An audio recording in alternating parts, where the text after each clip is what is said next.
Live to Chris Bowen, the Shadow Treasurer announcing he'll run for the Labor leadership position. Okay. Well, thanks for coming, everyone, and thanks for coming here to Smithfield. Some of you might be wondering about Smithfield. This is an unusual location for a press conference. The truth of the matter is, this is the house I grew up in. My dad was a shift worker working with the NRMA. Worked every Sunday, worked most Christmas days, every Easter. My mum was a childcare worker. She looked after kids in this home, including fostering disabled children. They raised my brother and I here. This is an important part of who I am. I still live at the other end of Smithfield. Smithfield is an important part of me and my story. That's why I've asked you here today. I've asked you here today so that I can announce that I will run for the leadership of the Australian Labor Party. I want to make it very clear, Anthony Albanese is a friend of mine. He's a good man. I think he'd make a good leader of the Labor Party. And if he wins the ballot, he'll have my full and undivided support and loyalty. But I think the party does deserve a contest. I think the party deserves a choice. It deserves to hear competing ideas. I think it would be wrong of me not to provide that choice to the party. I believe in growth and opportunity, economic growth. I believe in reconnecting with the suburbs like this and the regions. I believe in connecting with people from all walks of life, manufacturing workers, for example. Just up the road here is the Smithfield Wetherill Park Industrial Estate, the biggest industrial estate in the Southern Hemisphere. I believe in government working with private sector to ensure that Australia has a manufacturing future. I believe in these things deeply. I believe that this government has no plans or policies for economic growth for the future. Economic growth lifts people out of poverty, turns aspiration into reality. It is the best poverty alleviation program ever invented. I want to lead that debate for Labor about ensuring that growth is fairly shared across the country, the regions of our great country. This will be a good process. As I said, Anthony is a good man. You'll hear not one word of criticism leave my lips from him, about him. I've spoken to him this morning, told him what I'm doing, and this will be a good ballot. I make it clear that this is not a factional ballot. There'll be no seeking to bind right-wing members. That is entirely a matter for them. I would hope and expect for people to weigh up the two options and vote for whom they think is the best candidate. And there'll be no ill will from me for anybody who determines they should vote for Anthony. I also would expect, and I know that will apply from the left as well, that they will vote for the best candidate available. I'll be talking to branch members, many of whom are not in a faction, and putting my case. I do want to deal with one thing up front, and let's talk about the elephant in the room. Some say Labor lost the election because of franking credits, which was a policy I designed. And it is true, it was my policy. I designed it. I designed it to invest more in schools and hospitals and give Labor a good program of investment. We lost this election for a whole range of reasons, some of which we probably haven't even yet determined. Franking credits was a controversial policy for which, no doubt, we lost some votes. But I don't accept it's why we lost the election in entirety. We also lost the election because of policies we don't have, like a death tax. I had more people raising the death tax on the polling booths with me than ever raised franking credits. I woke up on Sunday morning devastated. I admit devastated for myself, devastated for my party, devastated for the country, but also deeply respectful of the verdict of the Australian people, deeply respectful of their verdict. What I didn't wake up thinking on Sunday morning was that all of a sudden the tax system's now fair. I didn't wake up suddenly on Sunday morning thinking we don't need to spend any more money on health and education. I didn't wake up on Sunday morning thinking we should no longer worry about giving first home buyers a level playing field. These are the values which underpinned all those policies, and they'll continue to be my values, and they'll continue to inform my policy making if I'm leader or in whatever capacity I serve the party. But no political party ever takes to the next election exactly the same policies they took to the last. That would be dumb. They all have to be reviewed. It's a blank canvas. We start again with new policies, collectively. One thing Anthony and I would agree on, I think, is the shadow cabinet needs to be brought together to work collectively on policy development. I believe the next election, it might seem like a funny thing to say just a few days after this election, is eminently winnable for the Labor Party.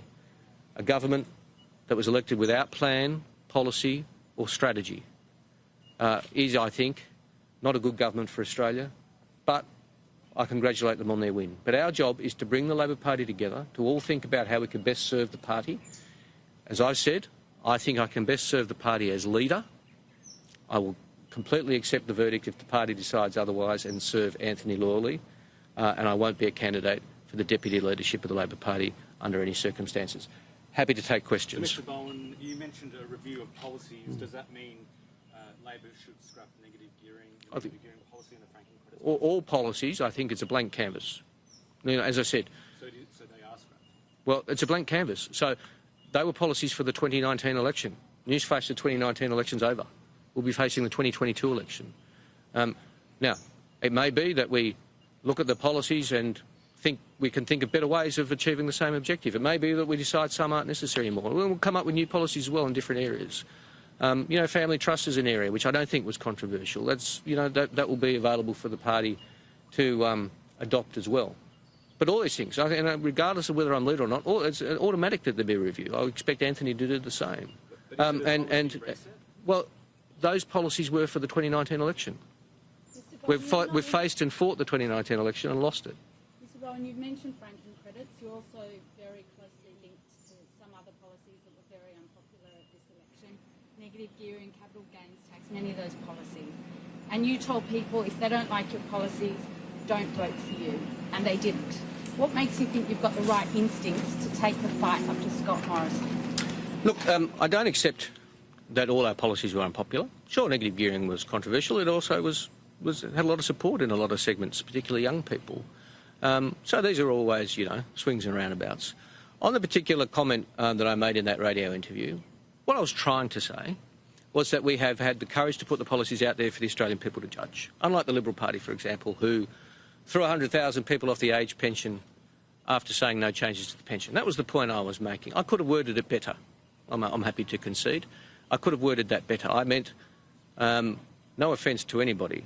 On the contrary, I deeply respect people who've worked hard and saved all their life. I respect them so much, we put the policy out there for them to judge. That was the point I was making, I was trying to make. You know, those of us in public life do, you know, as many of you know, many interviews, and sometimes you could word a thing a bit better here or there, and that was one of them. And, you know, it was, I think, taken out of context, I think deliberately by the Liberal Party. They knew what I was saying, but it didn't suit their purposes. But I accept responsibility for saying it. I just could have worded it better. And so what would you say to people? Has Bill Shorten encouraged you to run? I'll leave it up to Bill to comment. I've been ringing around colleagues broadly. Some will vote for me, some won't. They've all been very honest with me. I'm not here to speak on behalf of Bill Shorten. I have spoken to him, and I am... And do you say... well, again, it's not... I don't want to put words in his mouth, with respect, nor any other colleague. There are colleagues who told me they're voting for me. There's colleagues who said that won't. I know I haven't spoken to all yet, because obviously I only decided to do this yesterday, and a long list of people to get through. But I fully respect everybody's decision. You've got a personality clash with Sussex Street, with head office. How are you going to negotiate that? Look, it's a fair question. I've had my differences with Kayla over the years at various points, but, you know, I've spoken to her. I could work very effectively with her. This is not a factual ballot, as I said. There's, you know, I can work with people across the party, I think, and, you know, that wouldn't be an issue for me. Who would you like to see the deputy leader spot? The deputy's ballot, their position is entirely a matter for the caucus. I would leave it as a matter for the caucus. I'm not running a ticket. Traditionally, if I won, the deputy would come from the left. I would expect that to continue. It may be that Tanya Plibersek would like to continue. That would be fine with me.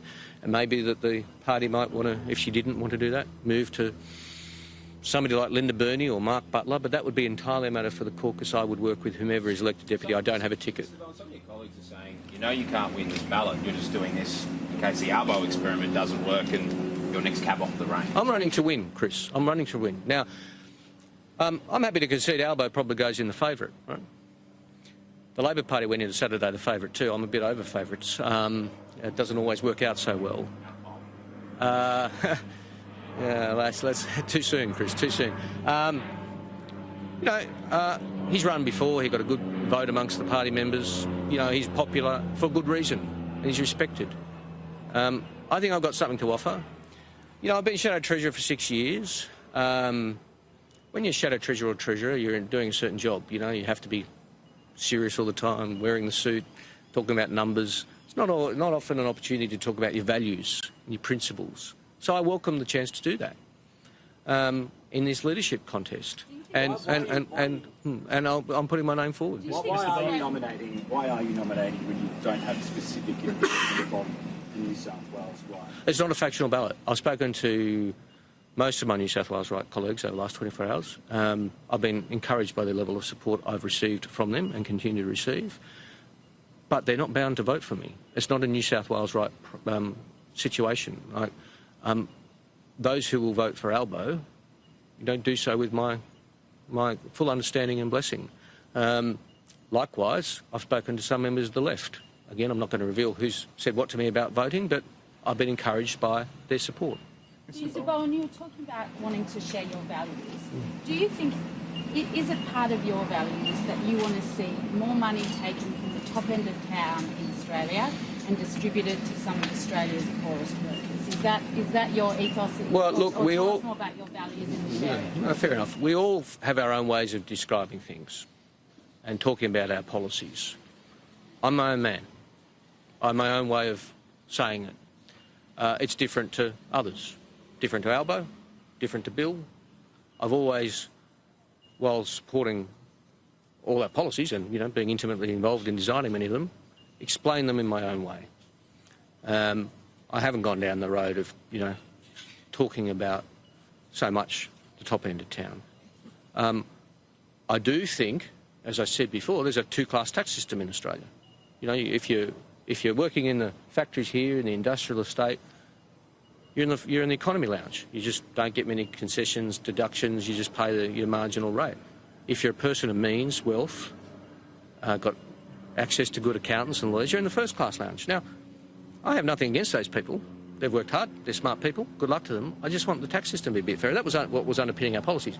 I come back to the point that it's a blank canvas, we start again. I'm not saying you vote for me and all the policies will be exactly the same. I'm sure Albo would have the same approach. Now, I think you wanted a question. You haven't had a go. Yeah, that's okay. Do you think there's a bit too much overconfidence in the left? We were confident. I think, in our defence, so was everybody on our behalf, including, you know, your good selves. It was looking like we were going to win. We were never complacent. You know, we never thought it was in the bag. I certainly didn't. I know Bill didn't. I mean, I spoke to him every day during the campaign. He never thought it was over. He thought we were in with a good show. So did I. I thought we'd win. I don't think I'm alone there. That's what makes the loss so crushing for the party. You know, we did expect to win. There's no point glossing over that. But we weren't complacent about it. We were fighting to the last vote. We really were. And we fell short, and we're going to all revise and think about how we can change that. John Fitzgibbon has said that if the ALP doesn't have someone from the bush at the decision-making table, the party will keep making the same mistakes. Do you agree with that? Yes. I do think that those members from a regional area should have a say in our policy deliberations at a very senior level. Joel's a very close mate of mine. And he's been consistent in saying the Labor Party's got to be about the bush and the regions as well as the cities and the inner cities. And he's 100% right. We've got to lift our performance there. We've got to win more seats in the regions and, you know, spectacularly in Queensland. So he's right about that. It's up to Joel to declare whether he's going to run for leader or not. But I would very much. I spent a lot of time in the regions as Shadow Treasurer. I always had the view that the economy is not just about Sydney and Melbourne. I needed to get out and hear what was happening, and a lot of things I saw worried me in regional Australia. So I have spent time getting to know regional Australia, and I think Joel is making the very, very important point, which I fully support him on, that we need to bring the voices of regional Australia to more senior levels in the party. You've spoken a lot about Queensland is a big... There's two questions. Firstly, Queensland's a big problem for you. One, how will you personally win back voters in Queensland? And secondly, we saw today Scott Morrison looks like he's broken his first promise. Yes. He's not going to get those tax cuts through. Well, I'll deal with the second point first. I mean, here we go. The election's not even a couple of days over, and Scott Morrison's broken his promise. And it's worse than that. He lied about it. I said at the time, for those of you who aren't sure what Chris is referring to, he's now said that the Parliament won't come back and they won't pass the tax cuts, and they might need to wait a year. He said back then, it doesn't matter, Parliament doesn't need to sit, we can just do it administratively. I pointed out that it was wrong. And the ATO pointed out it was wrong, and the government just denied it. Well, he wasn't telling the truth. Now, that, I think, says a lot about this government. Here we are, a couple of days in, and they're already breaking promises. And important ones, because tax cuts were a pretty important part of their election pitch, right? And if the Australian people have to wait another year for these tax cuts, I think it's an indictment on this government and the character of the Prime Minister. The first question you asked me was about Queensland. Look, I'd work closely with my Queensland colleagues, strategising what we need to do. I have spent a lot of time going up and down Queensland's coast and some inland, with particularly with Jim Chalmers and with Anthony Chisholm. We've been to, Rockhampton, Mackay, Bowen, great place. Cairns, Townsville, Mount Isa, Gympie, Gin. I mean, we've done a lot over the last 6 years, and I'd continue to do that if I was leader. My family moved to Australia from Wales in 1880, and they settled in Mount Morgan, a small town in Queensland. I don't suggest to you that means I have some particular affinity, because my family moved to Sydney, many decades ago, but it's important to me. It's important to me, and we need to have a plan for Queensland jobs. People in some of those towns are doing it very tough and saying, these 26 years of uninterrupted economic growth, what's in it for me? My kid can't get a job, and they're right to say so. And you've got people like Clive Palmer and Pauline Hanson who come along and say, well, I've got a solution. Well, they don't. But they are talking to people about the things on their mind. So we need to do the same. We need to do the same. On that point of Queensland jobs, what would be your stance about Adani? I pretty much agree with what Joel's said there. I think in hindsight we weren't very clear. I don't accept the criticism that, we were trying to be all things for all people. I don't accept that. I think our position was perhaps not as clear as it should have been, and we should adopt a clear position, regardless of what it is. Now, in terms of going forward, again, I'm not the leader. I may or may not be the leader. It'll be a collective decision through the shadow cabinet, working closely with the relevant shadow minister. But what would you say to the members who are voting for you? Well, but what I'm saying is that I would run, as Anthony said he would, a collective, consultative shadow cabinet. I also think the people of Queensland are right to be concerned about jobs and where the jobs come from, and our policy's got to keep that in mind. I might just take one or two more. Just on the leadership contest. Are you willing Yes. to support mining jobs? Yes. Just on the leadership contest, how do you anticipate the process will work? Will you and Mr Albanese do a series of debates around the country? Look, possibly, probably. We haven't sorted that. I think branch members should see us in various formats. He'll no doubt be doing functions and going to, campaign functions for himself. I'll do the same. And there'll probably be some formal debates, but that hasn't been agreed yet. Just one more. Mark, we'll go to Mark. I'd discuss that with him then. Just on the party membership vote, Albo won it in 2013. If he wins it again, how many times can you ignore the party membership? Well, look, we've got a system. The system says the caucus has a say and the party members have a say, and whoever has the most votes at the end wins. That's the system. System I support. It used to just be caucus. I'd expect if it was just a caucus vote, I'd do pretty good. But it's not just a caucus vote, it's a party members vote. Albo, I'm sure, wouldn't have it any other way either. We both were supporters of the new system when it came in. But the system needs.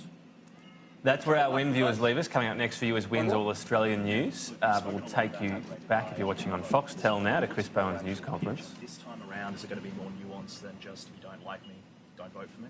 Well, I think I've already dealt with that, to be fair. What's your pitch? My pitch is I can connect with suburban and regional Australia. I come from the suburbs, from here. My wife and I are raising two wonderful kids down the road from here in Smithfield, the same suburb I grew up in, from this house. I can, I think, lead the economic debate, which we must win as leader. We must win, with my experience.